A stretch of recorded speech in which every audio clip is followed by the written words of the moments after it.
महाराज जी, मेरे बचपन से हमारे घर में मांस पकता था और बचपन से ही मैं भी मांस का सेवन करता, परंतु विगत 1 वर्ष से मुझे आपके श्री वचन सुनने का सौभाग्य प्राप्त हुआ और पिछले 6 महीने से मैंने मांस खाना छोड़ दिया और हमारे घर में भी मांस नहीं बनता। गुरुदेव, आपका सत्संग सुनने के पश्चात अर्थ से भी मोह थोड़ा कम हो रहा है, पर कुछ मित्रों से इस विषय पर चर्चा की तो उन सबका मानना है कि आज के दौर में इस पैसा ही सब कुछ है, और वो तो इस पर स्त्री संबंध को भी गलत नहीं मानते कि सब लोग शादीशुदा हैं। एक हम श्री जी तुम्हें के आशीर्वाद। हाँ सुनो, एक हम तुम्हें कथा सुना रहे हैं, फिर इसका उत्तर देंगे हम। ब्रह्मा जी के 4 पुत्र हैं, प्रकट हुए सतयुग, त्रेता, द्वापर और कलयुग। ब्रह्मा जी ने संपूर्ण भुवनों का निर्माण किया है, क्योंकि सृष्टि रचना का कार्य ब्रह्मा जी को है। तो ब्रह्मा जी ने चारों पुत्रों को बुलाया, सतयुग, त्रेता, द्वापर, कलयुग को। सतयुग से कहा, बेटा हमारी आज्ञा है, यद्यपि मैं तुम्हारे स्वभाव को जानता हूँ, तुम अपने राज्य में ऐसा कुछ विधान करना कि हमने नरक बनाया है उसमें भी प्रवेश हो, खाली न रहे। उनका पिताजी, ऐसा नहीं हो सकता, हमारे राज्य में कोई नरक नहीं जा सकता। द्वापर से त्रेता से कहा, त्रेता ने कहा हम अपने बड़े भाई का अनुगमन करेंगे पिता से। द्वापर की तरफ देखे, बोले आपको निराश नहीं करेंगे, प्रयास करेंगे। कलयुग से कहा तो कहा, पिताजी जैसे बड़े भाई ने कहा हमारे राज्य में कोई नरक नहीं जाएगा, ऐसे हम आपको वचन देते हैं कि हमारे राज्य में कोई बिरले बच जाए तो स्वर्ग या भगवत प्राप्ति करेंगे, सीधे सबको नरक भेजेंगे। समझ रहे ना? हाँ, अब तुम्हारे प्रश्न का उत्तर दे रहे हैं। हम कलयुगी प्राणी केवल इसी की प्रधानता रखते हैं, जहाँ शास्त्र आज्ञा करता है उसको रोनने वाले इन मूर्ख, जिनकी मूर्खता बढ़ी हुई है, इन मूर्खों की बातें प्रमाणित थोड़ी है। अब इनकी जो दुर्गति होगी वही तो है जो कह रहे नहीं कुछ नहीं, पाप नहीं है, मनोरंजन है।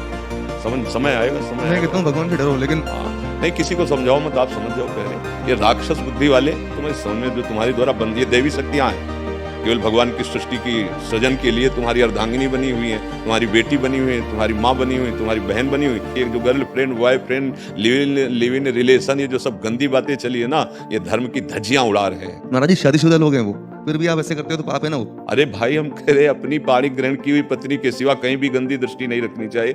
अब क्या है, इन विषयों पर हम नहीं जाना चाहते, हम केवल प्रभु की चर्चा करना चाहते हैं, और हम इसलिए थोड़ा इस विषय पर उतर जाते हैं कि अब आप ही लोग तो प्रभु के मार्ग में चलोगे, तो अगर आप ये बात नहीं समझोगे कि गलत है, निश्चित समझ लो, चाहे स्त्री हो या पुरुष, जो धर्म विरुद्ध आचरण करेगा उसको भोगना ही पड़ेगा, अवश्य में भोगतव्य। जितने भी तुम कर्म कर रहे हो ये नष्ट नहीं हो रहे, ये जमा हो रहे हैं, ये तुम्हारे नष्ट करने के लिए अवसर खोज रहे हैं, फिर तुम्हें नष्ट करेंगे। देखो, अनंत जीवों, अनंत योनियों में भटकते हुए आज हमें मनुष्य जन्म मिला है, तो जो हमारे पास कर्म पूंजी जमा है गंदी, उसको आग लगा दे, ना कि और कमाई करके गोदाम भर ले। अब ये मूर्खता बस समझा नहीं जाता ना, इसलिए पहली बात तो तुम्हें धन्यवाद देते हैं कि आप वाणी सुन करके इस गंदे आचरणों का, गंदे आहार का त्याग कर रहे हैं। पर आप ऐसी आशा मत रखें कि आपके उपदेश से आपके मित्र सुधर जाएंगे, वो आपको भी बिगाड़ने की कोशिश करेंगे। तो अपने को सुरक्षित रखने के लिए कुसंग का त्याग करो, उनको सुधारने की भावना तब तुम्हारी दृढ़ होगी जब पहले तुम बहुत अच्छे हो जाओ। तुम अच्छे हो जाओगे ना, फिर तुम्हारे आचरण देख। अच्छा, इसमें यह भी बात है, आप अच्छाई पे शुरू हुई और पीछे बुराई रही, उसका फल दुख आएगा, तो घबरा के छोड़ मत देना कि जब से अच्छाई में लगे तब से हमारा सब गड़बड़ होना शुरू हो गया। ऐसा मतलब हो सकता है विधान, क्योंकि मान लो क्रम सुख का चलता रहा, अब पाप कर्म का क्रम आ गया और आपने अच्छाई शुरू कर दी, अब वो क्रम तो भोगना पड़ेगा। तो आपको लगेगा जिस दिन से हमने सब छोड़ा उसी दिन से मुसीबत में फंस गए। ये माया उल्टी बुद्धि सिखाती है भैया। ये माता बहने ऐसे दृष्टि से जो देखता है, हम फिर बार बार कहते हैं, त्रिभुवन में किसी की ताकत नहीं थी कि रावण को हरा सके, केवल यही दिमाग, यही जो तुम दिमाग बोले ना, मनोरंजन है। तो मंदोदरी छाती पीट के कहती, रहा नको कुल रोवन हारा, केवल इसी बात में। दुर्योधन महाबली भगवान बलराम जी का चेला था, कोई ऐसी वैसी बात नहीं थी, और भगवान व्यास देव जी के द्वारा प्रकट हुए 100 पुत्र थे, लेकिन द्रौपदी पर गंदी नजर, बड़े भाई की पत्नी पर गंदी नजर, तो क्या हो गया, 100 के 100 बन गए, 100 के 100 बन गए, मिट्टी में मिल गए, और सब महाबली थे। 10-10 हजार हाथियों का बल रखने वाले सब थे। ऐसे कोई साधारण एक हाथी को बस में करके दिखाओ, 10,000 हाथियों का बल रखने वाले, लेकिन एक दोस्त ने मिटिया मेट कर दिया, नहीं कर दिया। अब ये जैसे बातुल भूत दिवस मतवारे, ते नहीं बोले बचन विचारे, तिन कर कहा सुनी। भैया आप खुद देखो, गंदे आचरण करके देखो, अच्छे आचरण करके देखो, व्यभिचार करके देखो, ब्रह्मचर्य रह के देखो, शाक्ति भोजन करके देखो, राक्षसी भोजन खुद अनुभव करके देखो, भगवान का नाम लेके देखो, और संसार के आचरणों को, गंदे आचरणों करके चिंता, शोक, भय, आगामी भय की कल्पना, नाना प्रकार के शोक, ये तुम्हारे हृदय को घेर लेंगे। चाहे जितना रुपया जमा कर लो, चाहे जितने तुम बढ़िया मकान बना लो, चाहे जितना भोग सामग्री इकट्ठा कर लो, ये सब बेकार हो जाएगा। एक क्षण में काल एक ऐसा तमाचा मारेगा, सब फैल जाएगा।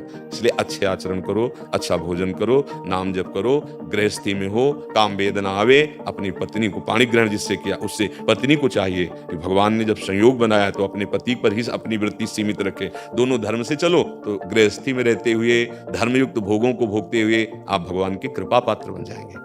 मनुष्य जीवन का केवल इतना ही फल नहीं कि राक्षसों की तरह। इसीलिए अब सही पूछो तो उपदेश देने का समय नहीं रह गया है। भजन करो, अपना काम बना लो, क्योंकि संसार पर ऐसा नहीं है कि सब एक ही तरह के हो। बहुत से भाई लोग ऐसे आके कहते हैं, जैसे आप कह रहे हैं कि हमने शराब छोड़ दिया, गंदे आचरण छोड़ दिए, अब हम नाम जप करें, तो थोड़ा हमारे को तसल्ली मिलती है कि हमारा बोलना, हमारा बैठना, जीवन हमारा सार्थक है। अगर 4 लोग बदल गए तो हमारा जीवन सार्थक। बस इतने के लिए बकाया हिम्मत नहीं रह गई है कि हम उपदेश करें, क्योंकि ऐसी नींव पड़ती चली जा रही है। बोलो, बच्चे बच्चियां ऐसी आदतों में फंसते चले। नई अवस्था जहां स्वास्थ्य बनाने की, वहां स्वास्थ्य बिगाड़ा जा रहा है। नशा कोई स्वास्थ्य बनाता है क्या? हाँ, गंदी बातें, बेविचार कहीं स्वास्थ्य बनता है क्या? गंदे तुम दृश्य देख रहे हो, गंदे आचरण कर रहे हो। अब आजकल चला है कि जो बड़ा आदमी है, बड़े आदमी को बच्चा है, वो पार्टी में जाए तो बड़ा आदमी, उसको कहा जाता है बड़ी सोसाइटी।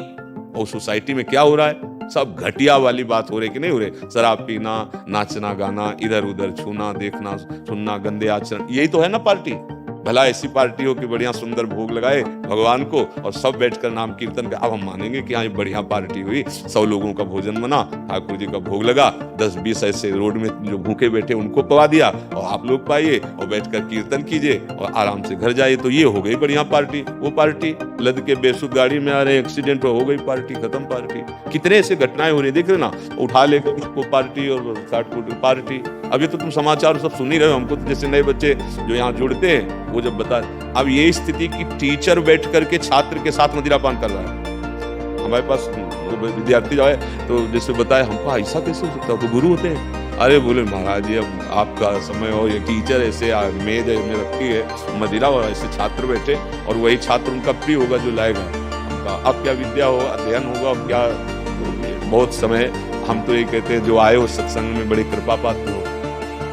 भगवान आज के सत्संग में आपने जैसे बताया भगवत भक्ति बहुत आसान है, मेरा संकल्प और दृढ़ हो गया है। बिल्कुल, ये देखो हमें आप लोगों से किसी से कोई प्रलोभन नहीं है। अगर कोई और चाह होती, हम तुमको सत्य कह रहे हैं, हम जबान नहीं खोलते और एकांत नहीं छोड़ते। एक चाह पैदा हो गई है कि अब हमारा आखिरी समय है, क्योंकि किडनी फेल है, कभी भी ठाकुर जी ट्रांसफर कर सकते हैं। अब जो कुछ गुरु से मिला है और जो कुछ जिंदगी में अनुभव हुआ है, तो हमने समाज का अन्न खाया है, समाज का वस्त्र पहना है। अब जो पकड़ पाओ ना पकड़ पाओ ना। भगवान आपका दर्शन कर लिया, अब तो लगता है अब कुछ नाचना चाहिए। हम इसीलिए केवल बोलते हैं भैया कि आपका जीवन बदल जाए, और हम सत्य कहते हैं। अगर आप श्रद्धा से स्वीकार कर लोगे तो ये प्रवचन नहीं है, भूत की तरह तुम्हारे ऊपर वचन चढ़ जाएंगे, क्योंकि हम वही बोलते हैं जो गुरु कृपा से यहाँ है, नहीं तो फिर नहीं। और तो वचन जो है ना वो चढ़ जाएंगे तुम्हारे ऊपर, जब जाओगे तो गूंज जाएगा तुम्हारे दिमाग में। तो भैया इन गंदे बातों को अपने हृदय में मत रखो।